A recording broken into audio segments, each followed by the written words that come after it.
first climatic change was observed in 1896. Since then, we have made a lot of technological advancements. As we go to the forefront in technology, we tend to deteriorate the environment. We don't care about the environment as much as we do about our own needs. The government and environmental organizations seem to have understood that too. They have started to impose strident laws to make the big profit-oriented companies care about the environment as much as they do about their own growth.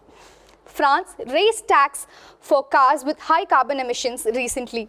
This will help the manufacturers focus on the carbon footprints of their cars more earnestly. The profit-oriented companies, which are mostly customer-oriented, have realized that going green can help the growth of their business.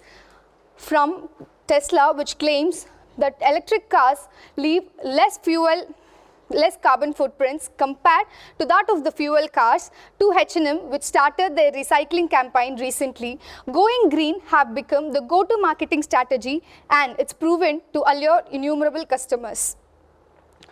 The Dean of the Colombian Business School recently stated that for the past 2 decades, what transformed business was data, analytics, and technology. But in the future, the climatic change will be the thing which is transforming businesses.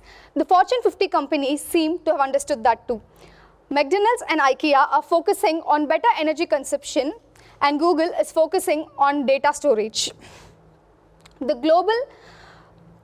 Global Knights 100 Index is considered as the Corporate Knights Global 100 Index is considered as a benchmark for measuring corporate sustainability every year. So today I'll be talking about the 3 most environmentally sustainable companies in the world. Schneider Electric is a European-based energy and power providing company which is totally based on automation. They are stated as one of the most sustainable companies in the world. They focus on providing automation and energy sustainability for houses, buildings, and any infrastructures. They do so by combining software services, digital automation, and modern energy saving technologies.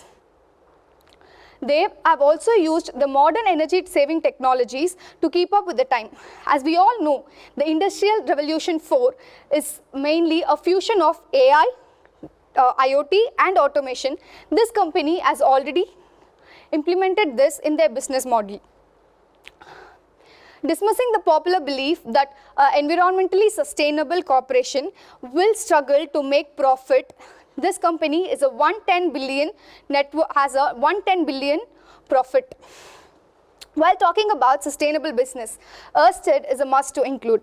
Ørsted is a offshore wind and solar power energy provider, which started off as the most coal-intensive company who created 85% of their profit just from power and heat, which was created from coal.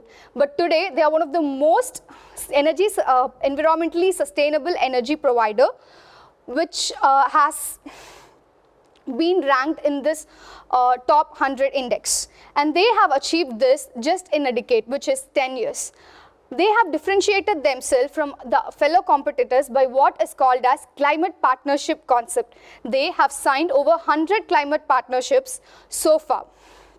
This company, apart from creating a business model which is both environmentally and financially stable, they have took a step forward to help other organizations to do so by taking them towards their journey and explaining how the smallest decisions and changes they made so that they reduce their carbon emission by 86% whilst financial growth.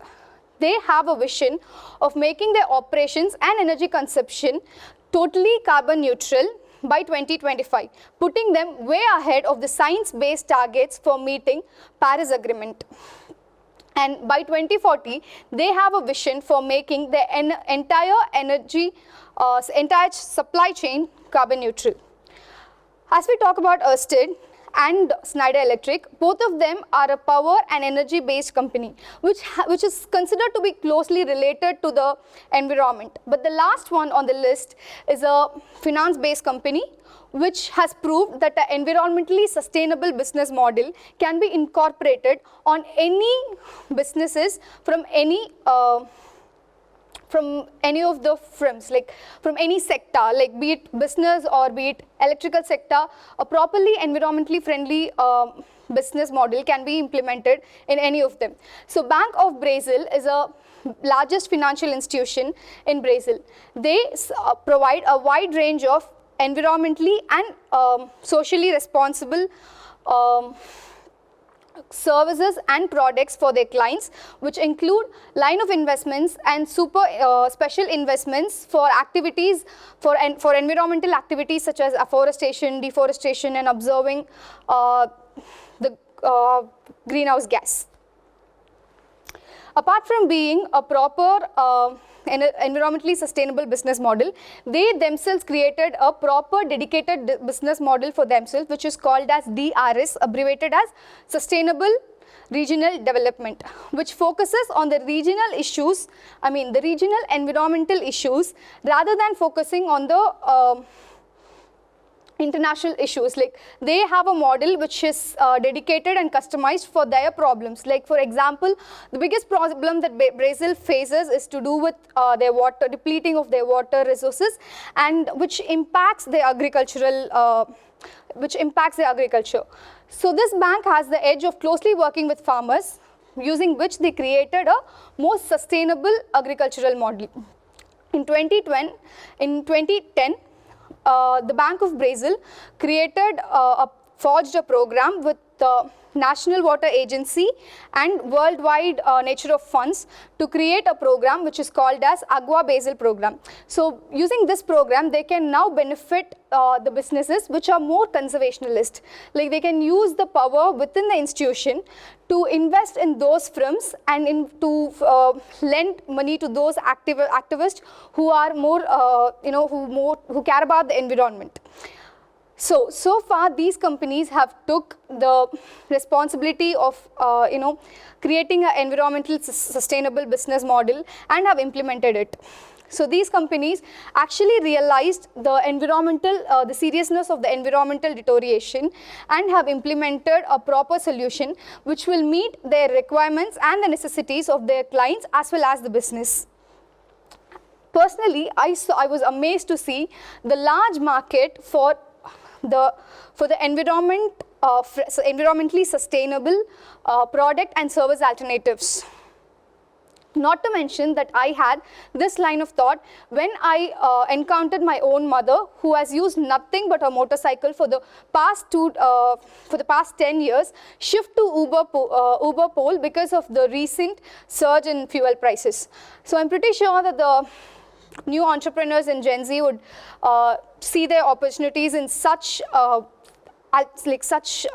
sustainable businesses and will use them. So as I mentioned in the beginning of my speech, being an environmentally responsible human of the future will no longer be an option but rather an obligation.